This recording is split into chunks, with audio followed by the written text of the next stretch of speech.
RX-78, GP01, Gundam. Greetings YouTubers and Gundam fans alike. This is Legend Books with my first ever video on YouTube, and we're starting off with a hobby of mine.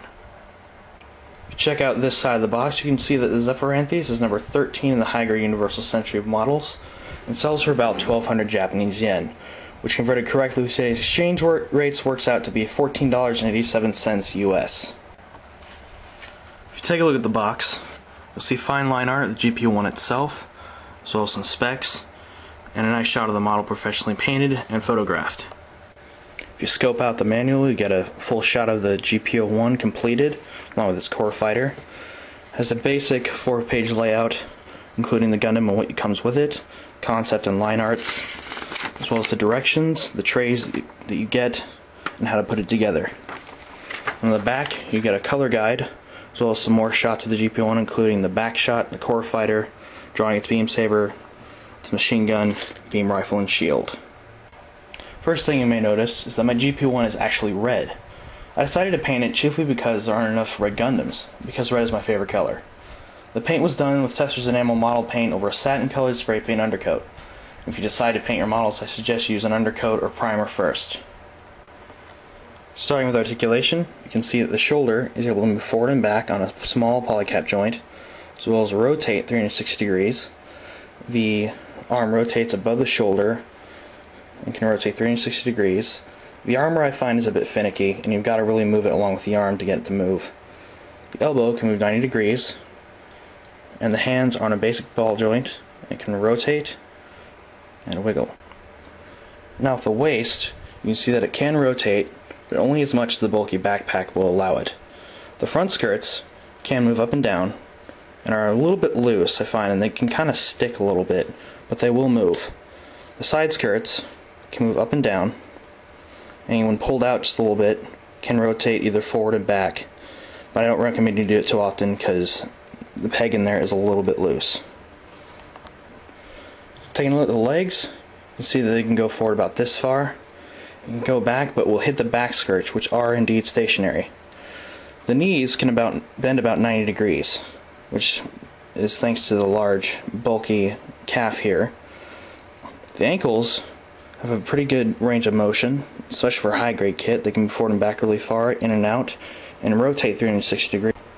To start with accessories, you get 2 beam sabers on the back, mounted by little ball joints, which when pulled out are pegs.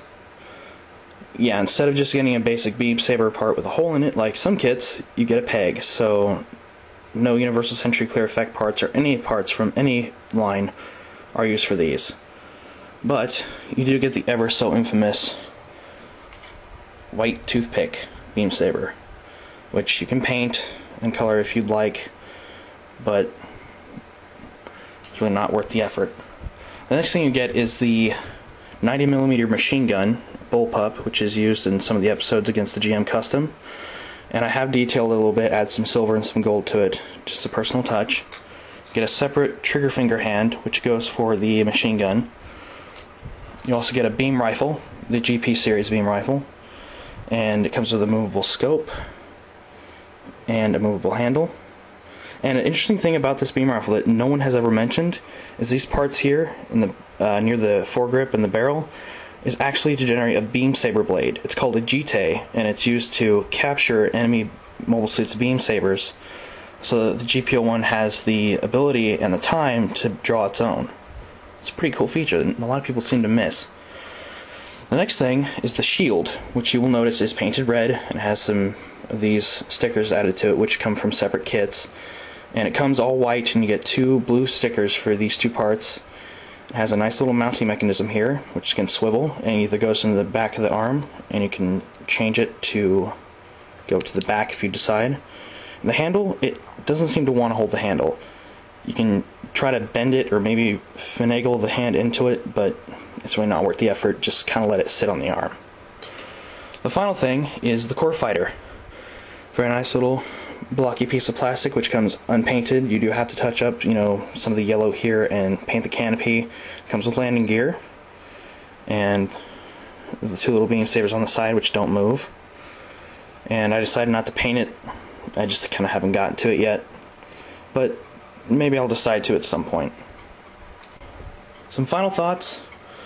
Well, all the seals that you see on the GP01 here, like the EFSF symbol, lettering, the 01, and the Gundam word right here, these all come from different kits. These don't actually come with the GP01 itself. You do have to get them from some type of kits if you want to, and they're not necessarily needed, but they do add a nice little touch to it. All the silver you see on the kit, like the thrusters, and on the ankles here, and on the tops of the skirt armor, are all done with silver Sharpie, along with any parts on the beam rifle, on the machine gun, on the core fighter, such as the thrusters, and the silver on the shield. These are all done with silver Sharpie.